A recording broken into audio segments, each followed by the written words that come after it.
കാർഷിക വാർത്തകൾ.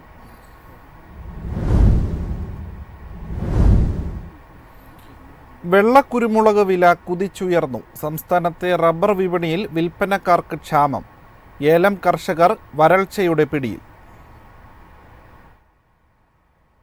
ആഗോള കുരുമുളക് ക്ഷാമം രൂക്ഷമായത് നിരക്കുയർത്താൻ മുഖ്യ ഉൽപാദന രാജ്യങ്ങളെ പ്രേരിപ്പിച്ചു. വിയറ്റ്നാം വൈറ്റ് പെപ്പർ വില ടണ്ണിന് $10,000 ഉയർത്തി. 2020 ശേഷം ആദ്യമായാണ് നിരക്ക് ഇത്ര ഉയരുന്നത്. അന്താരാഷ്ട്ര മാർക്കറ്റിൽ മലേഷ്യൻ കയറ്റുമതിക്കാർ ടണ്ണിന് $12,300 ഇന്തോനേഷ്യ $10,300 വെള്ളക്കുരുമുളകിന് ആവശ്യപ്പെട്ടു.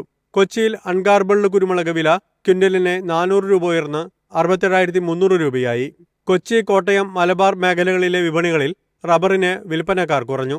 സ്റ്റോക്കിസ്റ്റുകളെ ആകർഷിക്കാൻ വ്യവസായികൾ 4ാം ഗ്രേഡ് ഷീറ്റ് വില $19,300 നിന്നും $19,400 5ാം ഗ്രേഡ് $19,100 വിപണനം നടന്നു. രാജ്യാന്തര റബ്ബർ വില താഴ്ന്നു. നിക്ഷേപകരുടെ അഭാവത്തിൽ ജപ്പാൻ, സിംഗപ്പൂർ, ചൈനീസ് മാർക്കറ്റുകളിൽ റബ്ബർ അവധി വില 7 മാസത്തെ ഏറ്റവും താഴ്ന്ന നിലയിലാണ്. വില ഇടിവിലും ടയർ വ്യവസായികളിൽ നിന്നുമുള്ള ഡിമാൻഡ് ചുരുങ്ങിയതിനാൽ ബാങ്കോക്കിൽ റബ്ബർ വില 2 ദിവസം കൊണ്ട് $700 ഇടിഞ്ഞ് $20,030 ഏലം ഉൽപാദന മേഖല കടുത്ത വരൾച്ചയിലാണ്.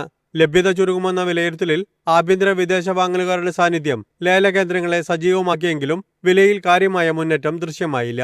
ശരാശരി ഇനങ്ങൾ കിലോ $2,742 കൈമാറി. അതേസമയം വിദേശ ഓർഡറുകളുടെ കരുത്തിൽ മികച്ച ഇനങ്ങൾ $3,081 ലേലമുറപ്പിച്ചു. മൊത്തം 46,042 കിലോഗ്രാം ഏലയ്ക്ക വന്നതിൽ 45,225 കിലോയും വിറ്റഴിഞ്ഞു.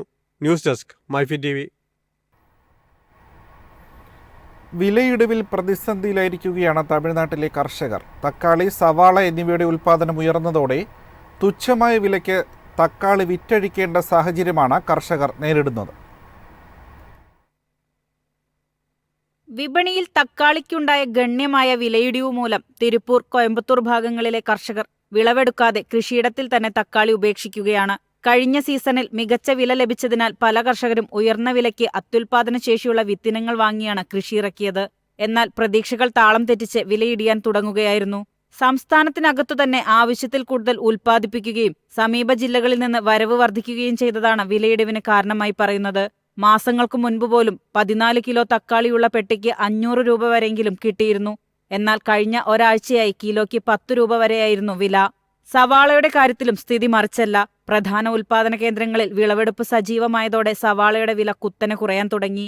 2 ദിവസം മുൻപ് കോയമ്പത്തൂർ ചന്തകളിൽ സവാളയുടെ മൊത്തവില കിലോയ്ക്ക് $35 തിങ്കളാഴ്ച ഇത് $25.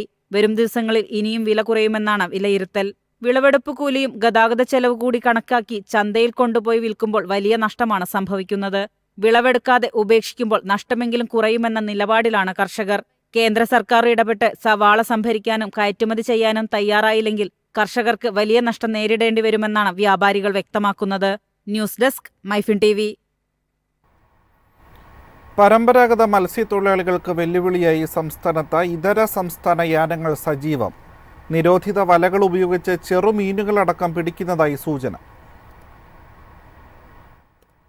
ഇതര സംസ്ഥാന യാനങ്ങൾ കേരളാതിർത്തിയിൽ നിരോധിത പെലാജിക് വലകൾ ഉപയോഗിച്ച ചെറുമീനുകൾ ഉൾപ്പെടെയുള്ളവ പിടിക്കുന്നത് വർദ്ധിക്കുന്നു. ഇത് കേരളത്തിലെ പരമ്പരാഗത മത്സ്യത്തൊഴിലാളികൾക്ക് കനത്ത പ്രതിസന്ധിയായിരിക്കുകയാണ്. തമിഴ്നാട്, കർണാടക സംസ്ഥാനങ്ങളിൽ നിന്നുള്ള യാനങ്ങളാണ് നിരോധിത വലകളുമായി നീങ്ങുന്നത്. കടലിൽ 12 നോട്ടിക്കൽ മൈൽ അപ്പുറത്തായതിനാൽ ഇവരെ കേരളത്തിന് പിടിക്കാനാകാത്ത സാഹചര്യമാണുള്ളത്. ഇക്കാര്യത്തിൽ കേന്ദ്ര നിയമം വേണമെന്നാവശ്യപ്പെട്ട സംസ്ഥാന ഫിഷറീസ് വകുപ്പ് കേന്ദ്ര ഫിഷറീസ് മന്ത്രാലയത്തിന് കത്ത് നൽകിയിരിക്കുകയാണ്. നിരോധിത വല ഉപയോഗിച്ച് 12 നോട്ടിക്കൽ മൈലിന് ഇപ്പുറത്ത് ചെറുമീനുകളെ പിടിച്ചാൽ ഒരു ബോട്ടിന് $2.5 ലക്ഷം വരെ പിഴയാണ് ഈടാക്കുക.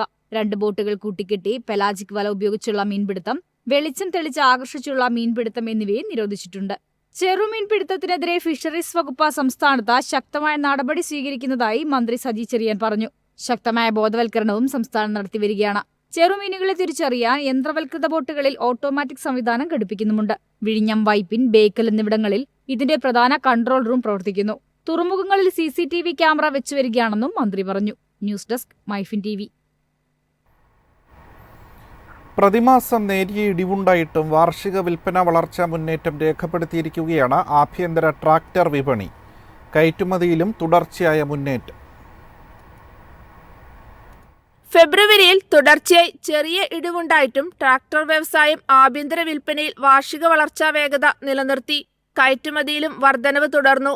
കയറ്റുമതിയിൽ വാർഷികാടിസ്ഥാനത്തിലും പ്രതിമാസ വളർച്ചയും രേഖപ്പെടുത്തി. മുൻനിര ട്രാക്ടർ നിർമ്മാതാക്കളായ മഹീന്ദ്ര ആൻഡ് മഹീന്ദ്രയുടെ ആഭ്യന്തര വിൽപ്പന ഇക്കഴിഞ്ഞ ഫെബ്രുവരിയിൽ 58,797 യൂണിറ്റായി. കഴിഞ്ഞ വർഷം ഇതേ മാസത്തെ 43,277 യൂണിറ്റുകളുമായി താരതമ്യപ്പെടുത്തുമ്പോൾ 36% വർധനവാണുണ്ടായത്.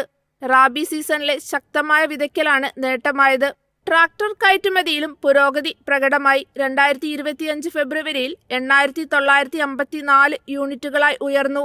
ജനുവരിയിൽ 7,847 യൂണിറ്റുകളും 2024 ഫെബ്രുവരിയിൽ 8,487 യൂണിറ്റുകളുമായിരുന്നു ഇത്. News desk MyFin TV. ക്ഷീരമേഖലയിൽ 3000 കോടി രൂപയുടെ നിക്ഷേപവുമായി BL അഗ്രോ. പശുക്കളുടെ പ്രജനനത്തിനും പാലുൽപാദന സാങ്കേതിക വിദ്യയ്ക്കുമായാണ് നിക്ഷേപം.